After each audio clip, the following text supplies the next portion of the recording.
Imagine a world so broken, so absurd, that the only sane response is laughter. But this isn't just any laughter. It's the sharp, cutting laughter of a man who saw the madness of his time and held up a mirror to it. This is the story of Jonathan Swift, a master of satire whose words were sharper than any sword, and whose most famous work was born from a place of profound despair.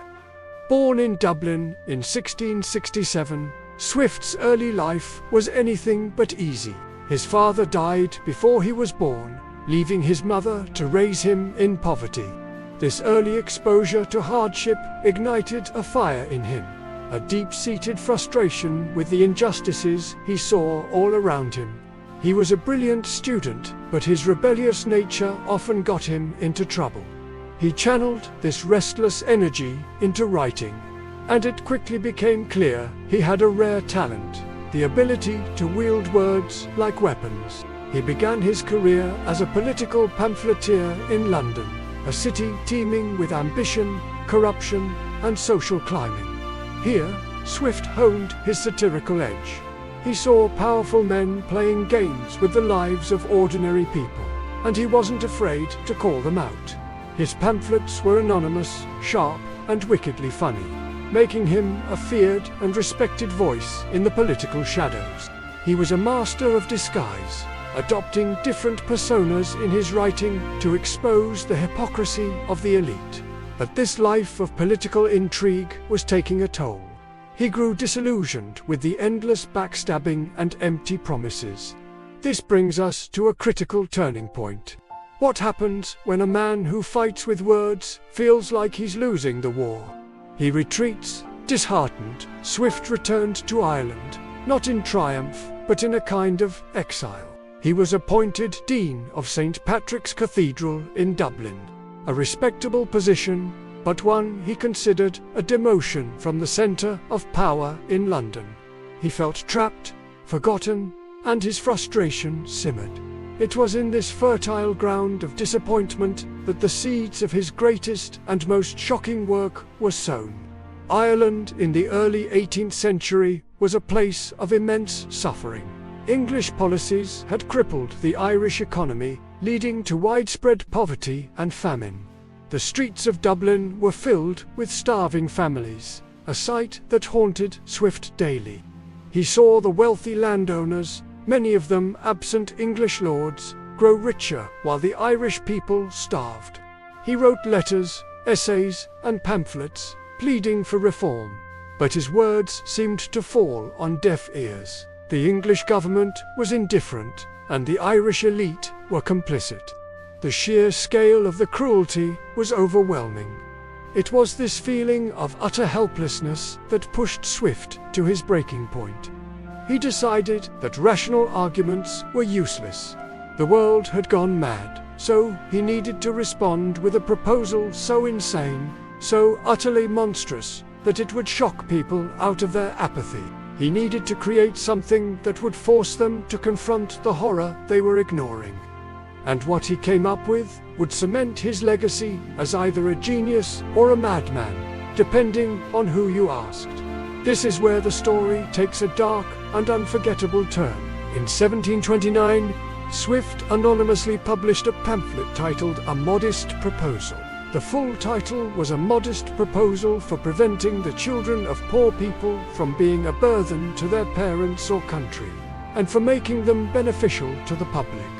On the surface, it sounded like a genuine, well-reasoned economic plan. The tone was calm, logical, and filled with precise calculations. The author, a concerned and patriotic citizen, laid out the problem. Ireland was overrun with impoverished children who were a drain on society. Then, with chilling composure, he presented his solution. His modest proposal was this: the poor of Ireland should start selling their one-year-old infants as food for the rich. He argued with cold, hard logic that this would solve multiple problems at once. It would reduce the population, provide a new source of income for the poor, and offer a delicious new delicacy for the tables of the wealthy. He even included recipes. The pamphlet described how a plump, well-nursed child could be stewed, roasted, baked, or boiled. He calculated the exact market value of a child, suggesting they would be a perfect dish for special occasions, like a landlord's feast. The public reaction was explosive. People were horrified, disgusted, and utterly confused. Had the author gone completely insane?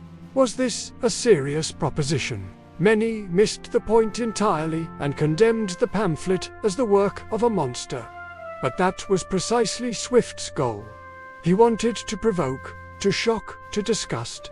He held up a mirror so grotesque that no one could ignore the reflection. The true horror wasn't his fake proposal. It was the real-world conditions that made his satire feel terrifyingly plausible. He was saying to the ruling class, "You are already devouring the poor. I'm just suggesting we make it more efficient." A modest proposal is the ultimate act of satirical warfare. It's a scream of rage disguised as a polite suggestion. Swift used the language of the detached, heartless economists of his day to expose their inhumanity. By pushing their logic to its most extreme and horrific conclusion, he revealed the moral bankruptcy at the heart of the system. He wasn't advocating for cannibalism. He was accusing his society of it.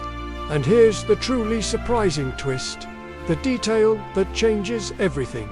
For centuries, a modest proposal has been studied as a masterpiece of political satire. But what if it was something more? Recent analysis of Swift's private letters and journals from that period reveals a man on the brink of a complete mental breakdown. He was suffering from severe depression and what we now believe was Meniere's disease, a condition that causes vertigo, tinnitus, and hearing loss. He wrote of a savage indignation that was tearing him apart. The twist isn't that Swift was a satirist. The twist is that a modest proposal might not have been just a calculated intellectual exercise. It may have been the desperate, frantic outpouring of a brilliant mind pushed to the very edge of sanity by the world's cruelty. He wasn't just holding up a mirror to society. He was showing the world the terrifying landscape of his own despair. The madness he described wasn't just in the world around him. It was a reflection of the storm raging within his own mind. The greatest satirist of his time wasn't just exposing the madness of others, he was grappling with his own. His genius wasn't just in his wit. It was in his ability to transform his personal agony into a timeless work of art that still forces us to question the world we live in today. Thank you so much for watching. If this story made you think, please hit that like button. Leave a comment with your thoughts. And don't forget to subscribe to Impact Figures for more stories about the people who shaped our world.